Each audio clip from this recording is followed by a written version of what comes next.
Bismillah, assalamualaikum warahmatullahi wabarakatuh. Innal hamdalillah nahmaduhu wa nasta'inuhu wa nastaghfiruh wa na'udzu billahi min sururi anfusina wa min sayyiati a'malina may yahdihillahu fala mudhillalah wa may yudlil fala hadiyalah. Nasyhadu an la ilaha illallah wa nashhadu anna Muhammadan abduhu wa rasuluh la nabiyya wa rasula ba'da. Faqad qala ta'ala fil Qur'anil Karim, ya ayyuhalladzina amanu taqullaha haqqa tuqatih wa la tamutunna illa wa antum muslimun. Wa qala nabiyyuna Muhammad sallallahu alaihi wasallam fil hadits asy-syarif, may yuridillahu bihi khairan yufaqihu fid din. Wa man salaka tariqan yaltamisu fihi ilman sahallallahu bihi tariqan ilal jannah. Bapak Ibu jamaah Masjid Ad-Du'a yang dimuliakan Allah Subhanahu wa taala, puji syukur senantiasa kita haturkan atas kehadirat Allah yang telah memberikan kepada kita banyak sekali nikmat dan hidayahnya, baik itu nikmat iman, Islam, dan juga nikmat kesehatan, sehingga pada kesempatan malam hari ini kita bisa hadir di majelis ini.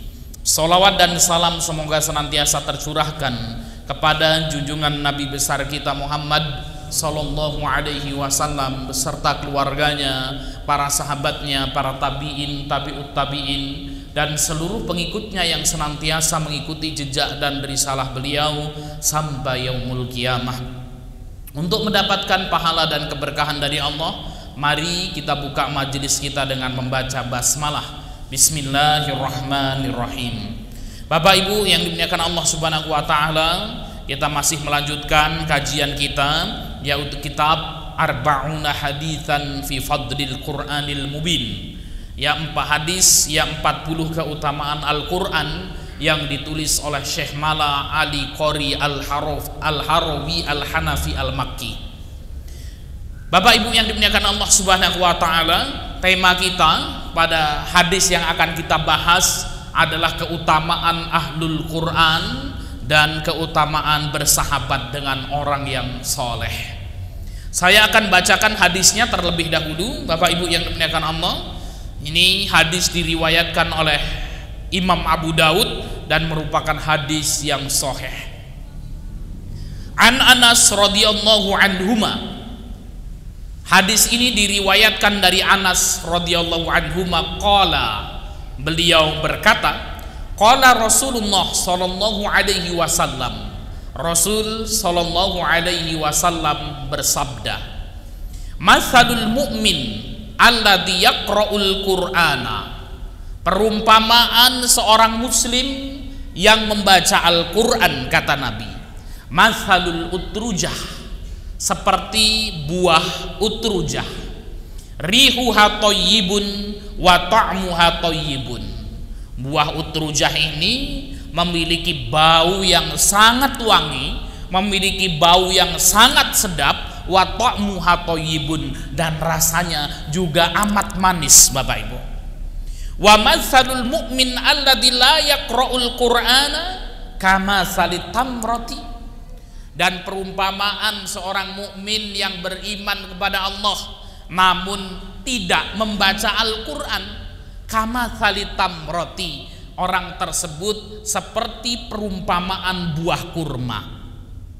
Ta'muha thayyibun wala rihalaha, buah kurma, Bapak Ibu yang dimuliakan Allah Subhanahu wa taala, tidak memiliki bau yang sedap.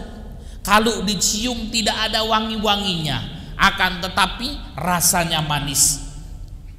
Wa matsalul fajir alladzi yaqra'ul qur'ana kama sali raihanah, dan perumpamaan orang fajir, orang yang banyak melakukan kemaksiatan.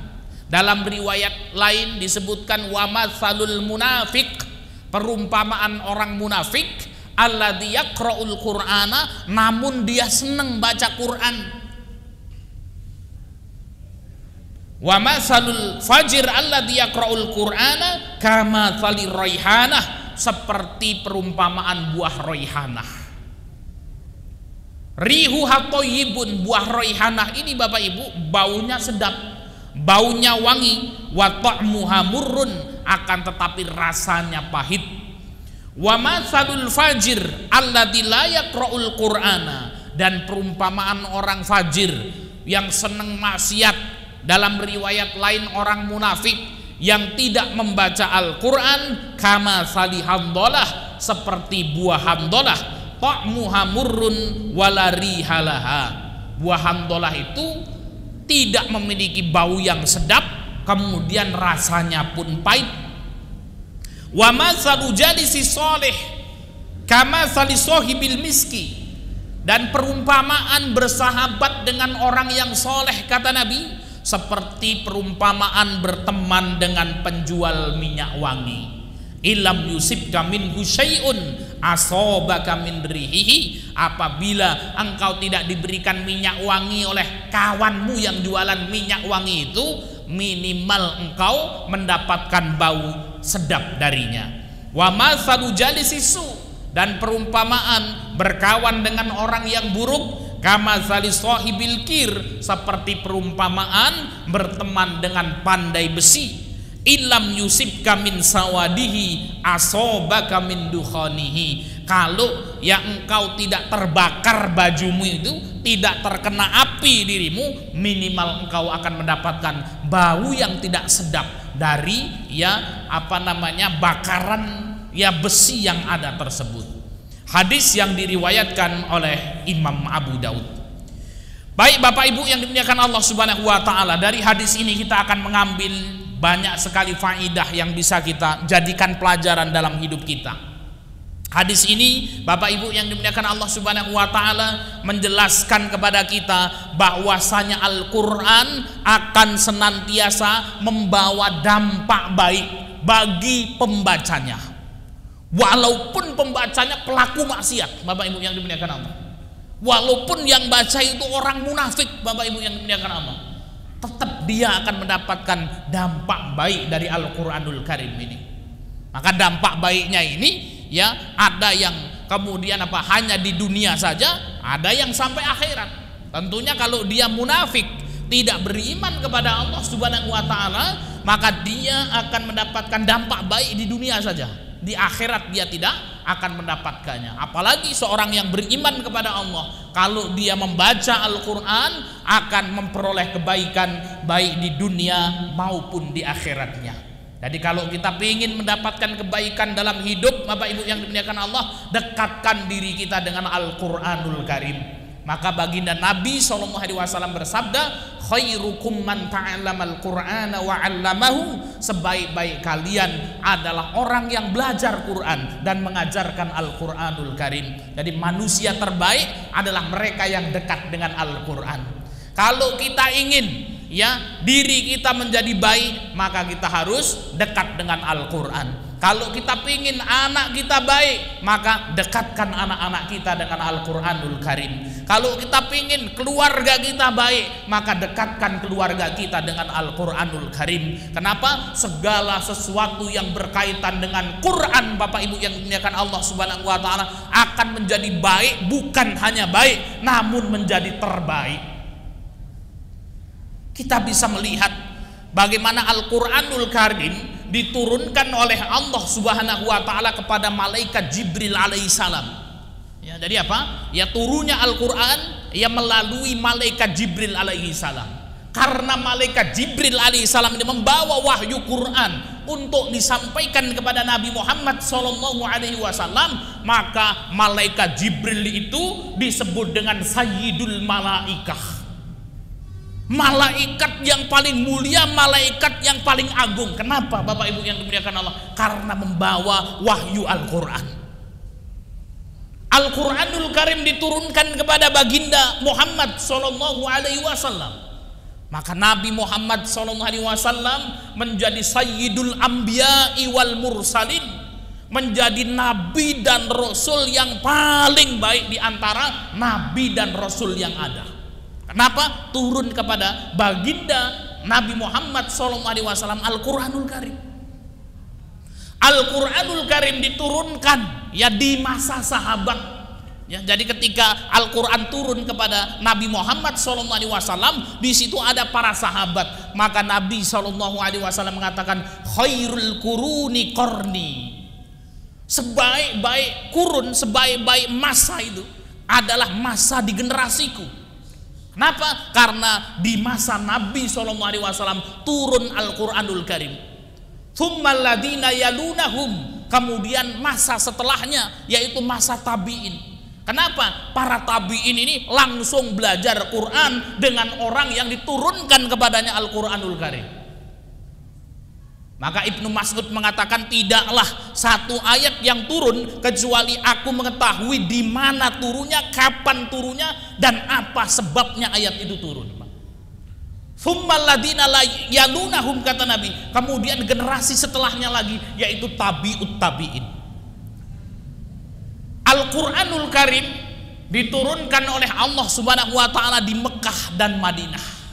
Maka Mekah dan Madinah itu apa? Yang menjadi dua kota terbaik di muka bumi ini, yang kita sebut dengan Al-Haramaini, dua kota haram, dua kota suci. Quran turun di dua kota ini. Al-Quranul Karim, Bapak Ibu yang dimuliakan Allah Subhanahu wa Ta'ala, turun di bulan Ramadan. Maka bulan Ramadan itu menjadi sayyidu syuhur, bulan yang paling mulia, Bapak Ibu yang dimuliakan Allah.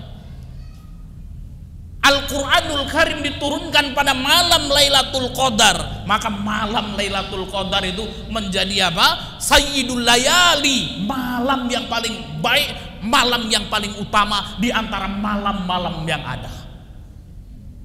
Jadi segala sesuatu yang berkaitan dengan Al-Quran, Bapak Ibu, itu menjadi mulia, bahkan menjadi paling mulia. Jadi kalau kita ingin menjadi baik, Bapak Ibu yang dimuliakan Allah, keluarga kita ingin menjadi baik, Ustadz, istri saya ingin menjadi baik, suami saya agar baik Pak Ustadz, anak-anak agar menjadi baik Pak Ustadz, keluarga menjadi baik Pak Ustadz, jadilah ahlul Quran, jadilah keluarga Al-Quran. Walaupun kita tidak hafal Quran, Pak, belajar ikut di majelis-majelis taklim, belajar tajwid tahsin, belajar ngaji Al-Quran, tahfidz bapak-bapak, tahfidz emak-emak, anaknya ya diarahkan ke lembaga pendidikan Al-Quran. Mumpung masih kecil, Pak. Ya. Selesai tamat SMA silahkan. SMP SMA harus belajar agama kuat-kuat, harus belajar agama sungguh-sungguh. Ilmu yang hukumnya fardu ain harus selesai.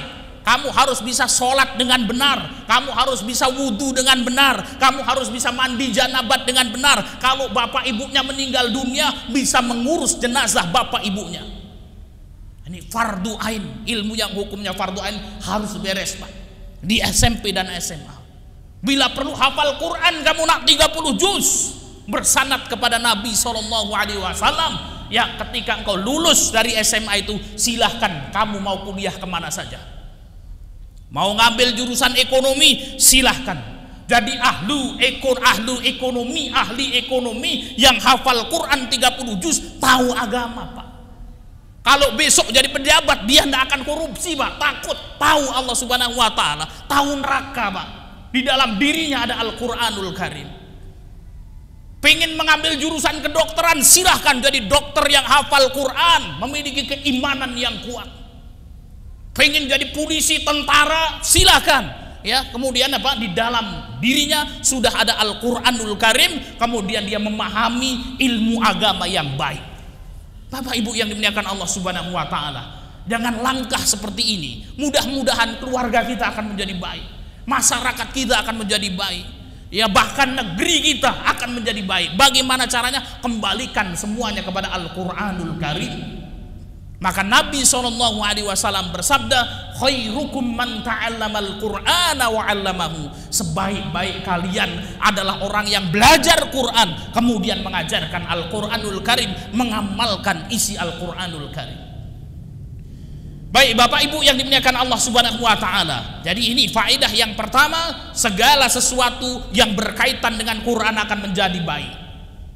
Yang kedua, Bapak Ibu yang dimuliakan Allah, hadis ini menjelaskan kepada kita tentang permisalan dan tingkatan-tingkatan orang dalam membaca Al-Quran. Maka disebutkan oleh Nabi SAW ada 4 tingkatan seseorang dalam membaca Al-Quran.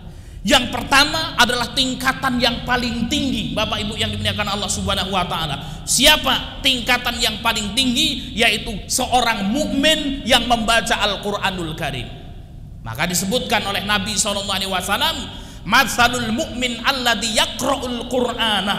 Perumpamaan seorang mukmin, seorang muslim yang membaca Al-Qur'an, ya, matsalul utrujah, seperti buah utrujah. Apa itu buah utrujah, Bapak Ibu yang dimuliakan Allah? Buah utrujah, orang Arab itu sering menyebutnya dengan turnuj. Utrujah, turnuj, utruj, gitu ya. Ya, buah utrujah ini, Bapak Ibu yang dimuliakan Allah, seperti buah jeruk. Besar, warnanya kuning, gitu ya. Nah, ini memiliki bau yang sangat sedap, dan kalau dimakan sangat manis. Itu buah utrujah. Ya, kalau kita sulit membayangkan buah utrujah itu, ya kita cari sajalah buah-buahan yang kemudian apa, baunya wangi, dimakan manis itu. Apa itu, Mas Riri? Itu buah yang baunya sedap dimakan manis itu, Pak. Buah duren itu, bagi yang seneng makan duren, Pak, gitu ya. Kalau nggak seneng makan duren, bau duren muntah-muntah dia itu, ya nggak sedap gitu ya. Buah apa lagi, Pak? Buah nangka gitu ya, yang sudah mateng gitu. Wah, itu wanginya luar biasa. Nah, ini perumpamaan seorang mukmin yang membaca Al-Qur'an seperti buah utrujah, seperti buah durian, seperti buah nangka ini kalau tempat kita itu. Ya, jadi apa? Keimanan itu dilambangkan dengan rasa manis, Pak. Sedangkan Al-Qur'an yang dibaca itu seperti bau harum. Ya, itu Al-Qur'an dibaca dan diajarkan kepada orang lain. Kenapa? Orang kalau membaca Qur'an, ya ada sampingnya dengar bacaan Al-Qur'annya, yang dengar saja itu akan mendapatkan pahala dari Allah Subhanahu wa taala. Jadi kalau kita ingin menjadi seorang mukmin yang baik, Ustaz, kita ingin menjadi mukmin yang terbaik, Pak Ustaz, maka kemudian apa? Ya, harus dekat-dekat kita dengan Al-Qur'anul Karim, harus banyak-banyak kita belajar dan membaca Al-Qur'anul Karim. Kemudian tingkatan yang kedua, Bapak Ibu yang dimuliakan Allah Subhanahu wa taala, yaitu tingkatan seorang mukmin yang tidak membaca Al-Qur'an. Maka disebutkan oleh Nabi SAW, wa matsalul mu'min alladzi la yaqra'ul Qur'ana, dan perumpamaan seorang mukmin yang tidak membaca Al-Qur'an, jarang-jarang, Pak, baca Qur'annya. Betul ya? Dia beriman kepada Allah, sholat 5 waktu, puasa, kalau punya duit banyak dia berangkat haji, dia berangkat umroh. Ya, tapi yang buka Qur'annya Pak Ustadz itu paling kalau bulan Ramadan sekali, kan katanya. Dibuka itu alhamdulillah Pak Ustadz, khatam juz 30 Pak Ustadz, kurang 5 lembar gitu ya. Khatam juz 30 kurang 5 lembar, kan katanya. Tapi puasa, sholat dia, Pak. Ya, itu. Maka apa? Perumpamaan seorang mukmin yang tidak membaca Al-Qur'an seperti perumpamaan tamr. Tamr itu adalah buah kurma, Bapak Ibu yang dimuliakan Allah. Buah kurma itu lari halaha, tidak memiliki bau yang sedap gitu ya. Wa ta'muha thayyibun, akan tetapi kalau dimakan manis rasanya, Bapak Ibu. Ini seorang mukmin yang kemudian apa? Dia tidak membaca Al-Qur'an, Al-Qur'anul Karim, seperti perumpamaan buah kurma ini. Ya, masih punya keimanan di dalam hatinya, Bapak Ibu. Nah, kemudian yang ketiga, Bapak Ibu yang dimuliakan Allah Subhanahu wa taala, ini kita berlindung kepada Allah Subhanahu wa taala dari yang ketiga ini gitu ya. Wa matsalul fajir gitu ya. Dan perumpamaan orang fajir, ya, orang yang banyak maksiat gitu ya. Dalam riwayat yang lain, wa matsalul munafik, perumpamaan seorang munafik. Alladzi yaqra'ul Qur'ana, namun Pak, ini orang senang baca Quran gitu ya. Maksiatnya banyak itu, tapi senang baca Quran. Ya, itu seperti perumpamaan buah roihanah. Ya, jadi apa? Buah roihanah, Bapak Ibu yang dimuliakan Allah Subhanahu wa taala, ya, apa, rihuha thayyibun, baunya sedap, wa ta'mu amurun, namun kalau dimakan pahit itu, Pak. Itu buah roihanah. Saya juga belum tahu buah roihanah seperti apa. Kita cari-cari saja, Pak, buah-buahan yang di sini kan katanya. Buah roihanah itu ada buah, Pak, baunya seger, sedap, kalau dimakan pahit gitu. Apa Mas Rene, buah apa itu kalau tempat kita itu? Hah? Pernah nemu buah seperti ini, Pak? kemundung, mengkudu, pace. Ya, kalau kita nyari Pak itu jeruk purut yang pentil, tahu Pak? Ya, tahu jeruk purut Pak ya, yang jeruk yang kecil itu, ya, hijau, ya, itu yang masih kemudian pentil itu masih muda itu. Itu kalau kita ambil pisau kemudian kita belah, kita cium, itu baunya seperti apa Pak? Luar biasa. Itu biasanya diperes kemudian dimasukkan ke soto kan gitu ya, supaya kemudian baunya sedap itu. Ya, tapi coba Bapak Ibu yang dimuliakan Allah Subhanahu wa taala, jeruk purut yang pentil itu kemudian Pak dibelah, dimakan, dikunyah itu, ya pasti akan nyengir-nyengir itu Pak mukanya itu ya. Kenapa? Karena pahit itu. Nah, ini perumpamaan orang fajir, perumpamaan orang munafik, namun senang Pak dia membaca Al-Quran, maka kemudian Pak perumpamaannya seperti apa? Buah roihanah, seperti buah jeruk purut yang pentil ini Pak. Pak Ustadz, apa ada orang yang banyak maksiat kemudian ahlul Quran? Ada Pak. Bahkan Nabi SAW itu ya menjelaskan suatu golongan yang bacaan Qurannya lebih fasih ya daripada bacaan-bacaan kalian itu Pak. Jadi kalau baca Quran fasih, hafal Quran Pak 30 juz itu ya. Namun kata Nabi SAW, namun bacaannya itu cuma apa? Hanya sampai kerongkongan saja, gitu ya. Dan disebutkan dalam hadis ya, innahum kilabun nar, itu sesungguhnya mereka adalah anjing-anjing neraka itu. Wah, ngeri sekali Pak itu. Ya. Siapa? Mereka adalah orang-orang khawarij. Ya. Maka kita berlindung kepada Allah Subhanahu wa taala ya dari ya apa namanya ya pemikiran-pemikiran yang dapat menyesatkan akidah kita, dan kita senantiasa berlindung dan meminta kepada Allah Subhanahu wa taala agar akidah kita senantiasa Allah tunjukkan di atas akidah ahlu sunnah wal jamaah. Ini Bapak Ibu yang dimuliakan Allah Subhanahu wa taala. Bahkan non muslim yang hafal Quran itu juga ada Pak ya. Dulu pernah kita dapat ceritanya ketika Pak Habibie itu sekolah di Jerman. Ketika kemudian beliau sekolah kuliah di Jerman, itu ada 2 orang Yahudi yang perikat satu terus Pak. Ketika kuliah itu perikat satu terus. Sehingga kemudian Pak Habibie ini heran, itu yang dilakukan apa? Padahal kemudian apa? Sama-sama belajar, sama-sama kuliah, satu bangku, dosennya sama kan gitu ya. Ya, belajarnya sungguh-sungguh, kenapa kok ini kemudian perikat satu terus? Akhirnya kemudian bertanyalah Pak Habibie ini ya kepada 2 kawan Yahudi itu, apa resepnya sehingga ya orang-orang Yahudi ini kan Pak otaknya encer-encer itu Pak. Ya, kenapa kok sampai pinter seperti ini? Ya, tadinya sebenarnya kawannya enggan untuk memberitahu. Nah, cuman kemudian Pak akhirnya diberitahu. Ya, apakah engkau ingin tahu rahasia kami menjadi orang pinter ini? Apa itu? Sesungguhnya kami itu bangun pukul 3 malam Pak. Jadi jam 3 mereka sudah bangun. Terus ditanya sama Pak Habibie, ngapain jam 3 malam bangun itu? Kami mandi. Setelah mandi ngapain? Kami baca Quran. Kaget itu Pak. Baca Quran itu kan ayat suci kami gitu. Ya Quran. Kami hafal Quran, baca ayat-ayat itu hafal Pak. Luar biasa. Dan itu kemudian apa? Sehingga mereka itu menjadi cerdas itu.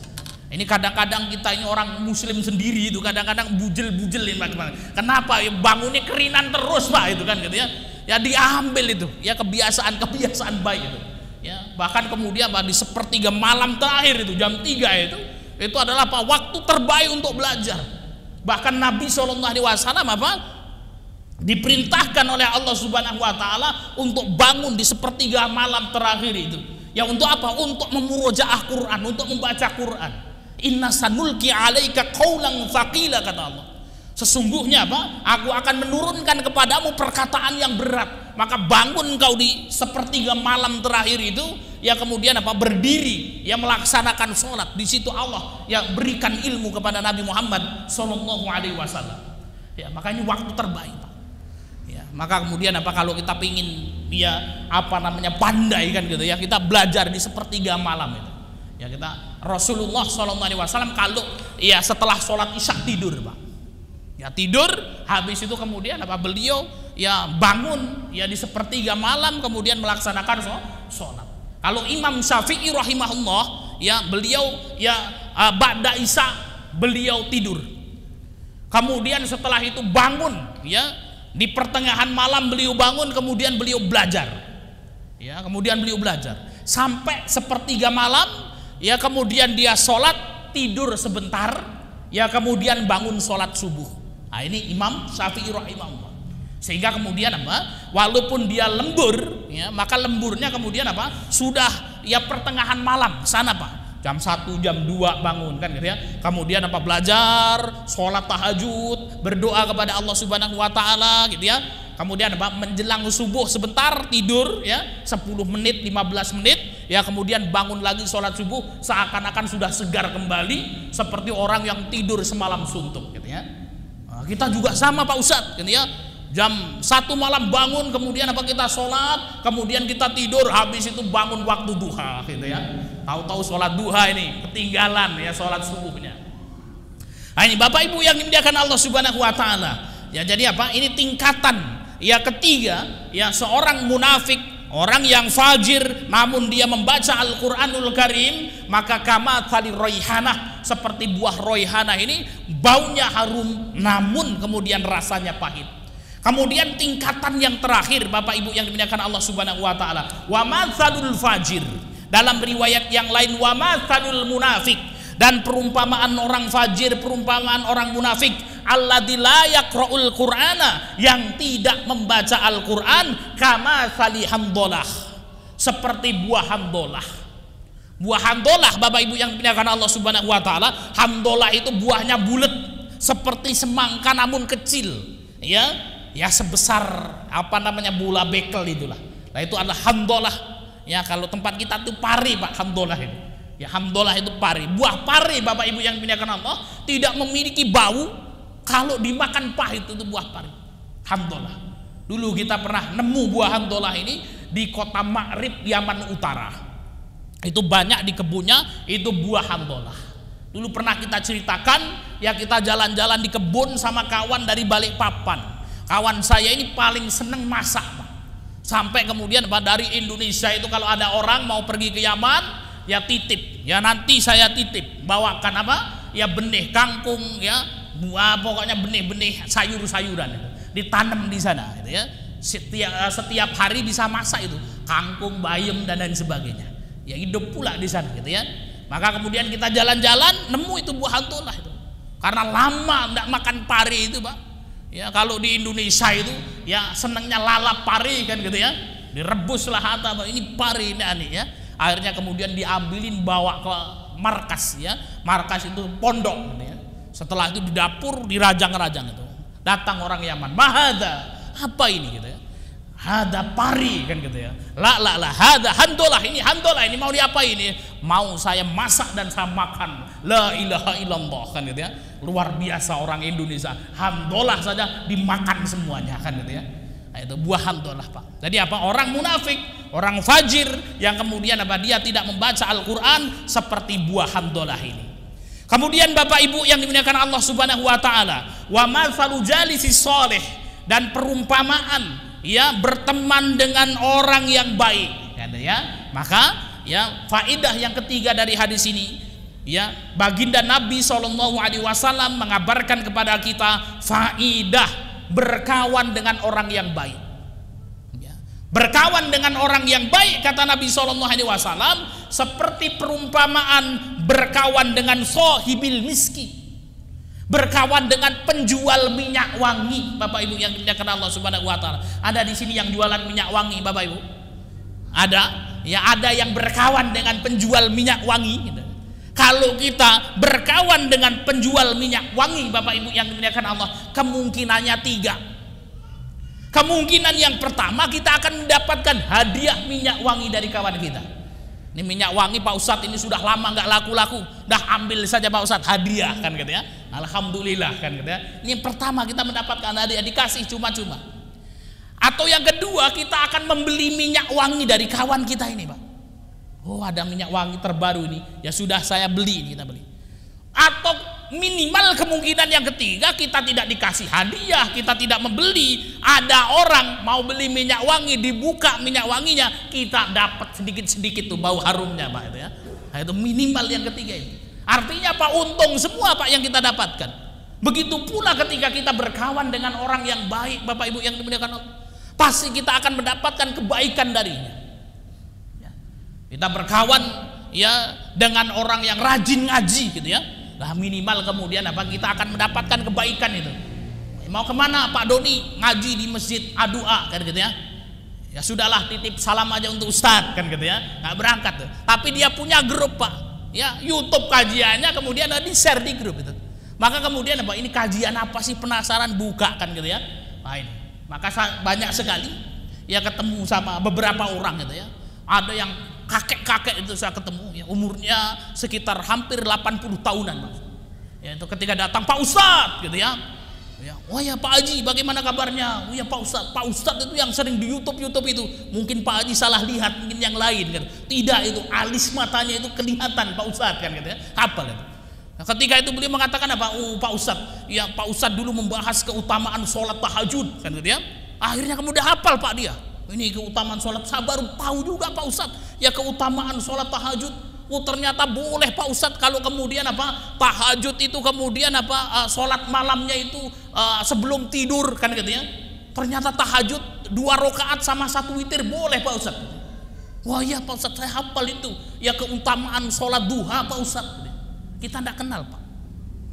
Oh iya Pak Ustadz, dulu saya Pak Ustadz kalau punya uban itu Pak Ustadz, ya sudah saya semir hitam itu. Wah dapat itu ya kajian ya Mas Rere yang nyoting itu kan gitu ya keajaiban uban gitu. Ternyata besok akan menjadi lampu yang menjadi gemerlap pada hari kiamat itu. Mulai sekarang Pak Ustadz itu sudah uban semakin banyak, alhamdulillah Pak Ustadz. Itu luar biasa Pak. Ya kalau kemudian Pak kita berkawan dengan orang yang baik gitu ya. Ya maka kemudian kita akan mendapatkan kebaikan dari. Ya ini di dunia, apalagi nanti di akhirat ya. Kita akan mendapatkan syafaat dari orang-orang baik ini. Maka disebutkan di dalam riwayat, kelak pada hari kiamat orang yang beriman Allah Subhanahu wa taala minta untuk turun terjun ke dalam api neraka Pak. Apakah kebakar ini ahlu surga? Enggak Pak. Apa kata Allah Subhanahu wa taala? Lihatlah siapa di antara penduduk-penduduk neraka ini yang engkau kenal kemudian apa memiliki keimanan walaupun seberat biji sawi itu. Ya maka mintakan syafaat. Ya, sehingga kemudian apa kawan kita, oh ya Allah, ini dulu kawan saya ya Allah, pernah ketemu di masjid A2A ya Allah, kalau ngaji paling ujung paling belakang tidur ya Allah kan gitu ya. Ya tapi kemudian saya kenal ya Allah ini, ya Allah berikan syafaat kepada fulan. Akhirnya Pak ini orang dari neraka kemudian apa ya karena dikenal oleh kawannya mendapatkan syafaat masuk ke dalam surga. Luar biasa Bapak Ibu yang dimuliakan Allah Subhanahu wa taala. Maka Imam Syafi'i rahimahullah mengatakan uhibbus solihina walastu minhum. Sungguh aku cinta berkumpul dengan orang-orang soleh itu, walastu minhum, padahal aku bukan orang soleh. Imam Syafi'i masih ngomong kalau dia bukan orang soleh Pak ya. Maka orang soleh itu tidak akan mengatakan dirinya soleh walaupun dia betul-betul soleh dan namanya soleh. Itu orang baik, orang soleh. Sehingga kemudian apa? Kenapa kok Imam Syafi'i senang berkawan dengan orang-orang soleh itu? Ya asa'an anala bihimus syafa'ah, karena aku berharap kepada Allah Subhanahu wa taala mudah-mudahan kelak ya ketika kita dikenal sama orang yang baik Pak, ya kita mendapatkan syafaat dari mereka. Nah kalau kawan kita buruk semua Pak, bagaimana itu? Ya semuanya kawannya di neraka itu. Siapa ini? Ya ada nggak ini penghuni surga yang kita kenal? Nggak ada gitu ya. Nah, itu nggak ada yang ngasih syafaat ya. Maka datanglah ke majelis-majelis taklim, datanglah ke pengajian-pengajian agar kita dikenal orang-orang soleh, minimal itu Pak ya. Walaupun dikenal ngantuknya nggak apa-apa kan gitu ya, yang penting ada orang soleh yang kenal kita itu Pak gitu ya. Nah, ini unik sendiri orang ini kan, ini Masya Allah itu kalau datang ke pengajian ini fulan Masya Allah itu tidak pernah absen, duduk paling depan kan gitu, tapi habis itu tidur depannya ustadz kan gitu ya. Nah itu menjadi orang terkenal itu Pak gitu ya. Nah, besok itu punya backingan banyak-banyak itu kan gitu ya. Banyak ini orang yang kenal, ya kita mendapatkan syafaat dari mereka.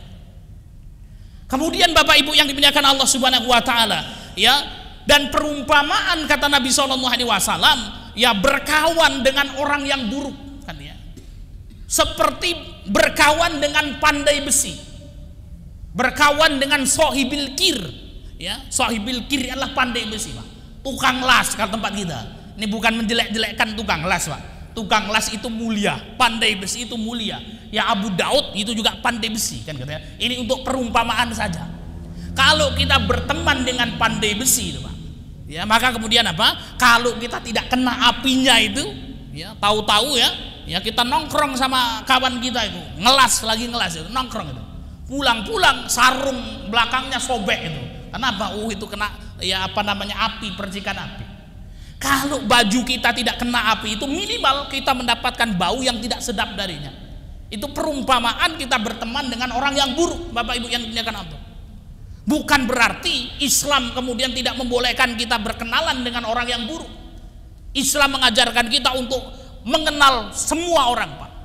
Dan kita harus berbuat baik kepada semua orang, baik yang baik maupun yang buruk. Namun kalau kita jadikan teman akrab, nanti Pak kita pilih-pilih, ya. Jangan kemudian kita sombong juga pula kan ya. Ini ada tetangga saya ini buruk Pak Ustaz. Sudah saya nggak mau ya mengasih salam kan gitu ya. Ada tetangga kita ya suka mabuk-mabukan gitu ya. Pak Doni assalamualaikum, diem aja Pak Doni. Wah ini hati-hati nanti bisa masuk neraka kan gitu ya. Nah, itu tidak boleh Pak. Ya, maka kemudian kita harus berbuat baik kepada mereka.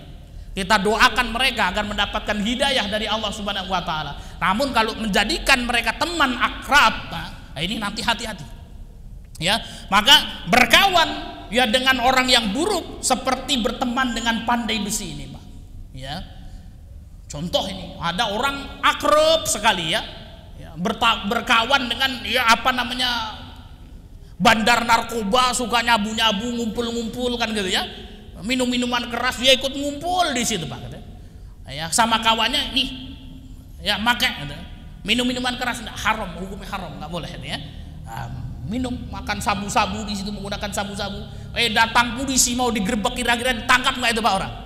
Ikut diboyong sekali Pak, kan gitu ya. Wah ini sudah ya, pokoknya ngikut di situ dibawa. Saya ingat dulu ada salah seorang santri. Ketika itu kita sudah menjadi ustadz muda, pengabdian gitu ya.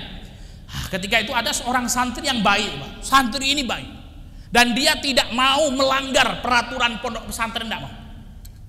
Dan di pesantren ketika itu ada aturan santri ketika keluar dari pondok pesantren tidak boleh main ke warnet gitu ya.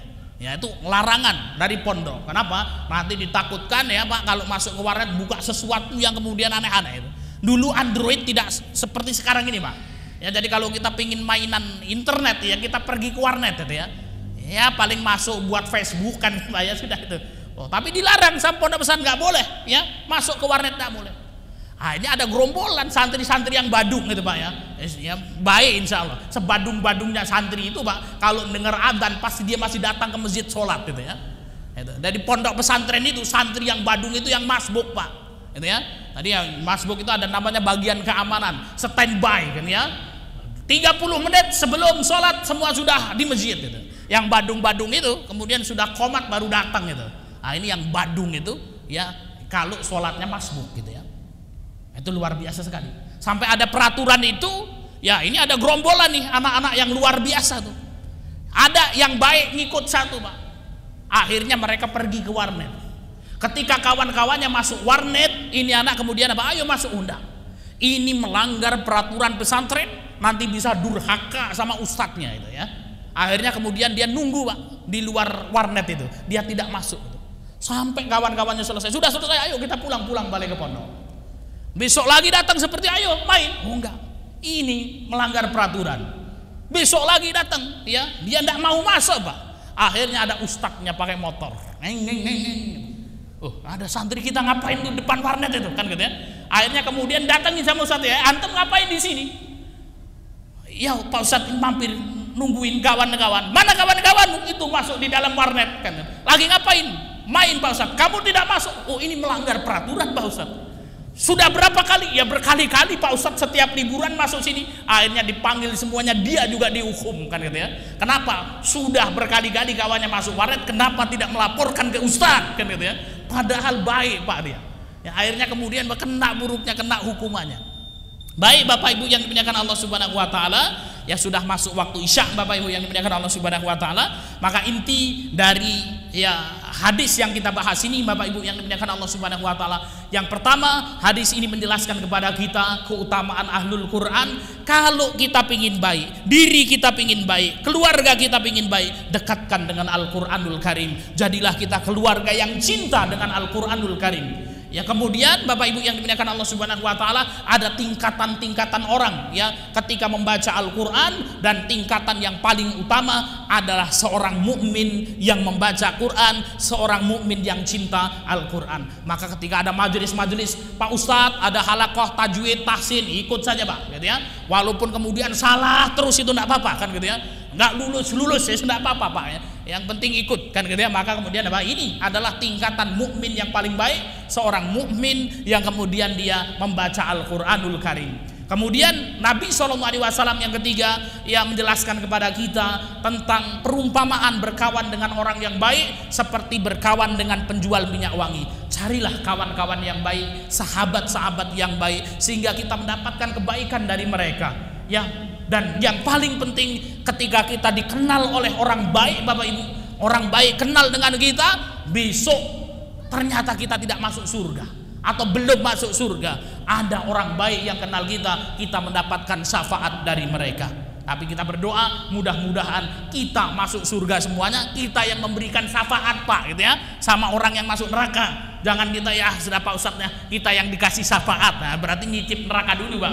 Ada yang pingin kan ya, supaya ceritanya panjang Pak Ustadz, lebih indah menceritakan kan ya. Nah itu ya mengerikan Bapak Ibu ya. Maka kemudian apa? Kita ya berkawan dengan orang baik agar kita mendapatkan syafaat dari mereka. Dan hati-hati dengan orang yang buruk. Kita boleh berbuat baik kepada mereka, mengenal mereka, mendoakan mereka, namun jangan menjadikan mereka sebagai teman akrab kita. Demikian yang bisa kita sampaikan, mudah-mudahan bermanfaat. Kita tutup majelis kita dengan lafaz hamdalah dan doa kafaratul majlis. Alhamdulillahirabbil alamin, subhanakallahumma wa bihamdika asyhadu an la ilaha illa anta astaghfiruka wa atubu ilaih. Wal akhir, wassalamu alaikum warahmatullahi wabarakatuh.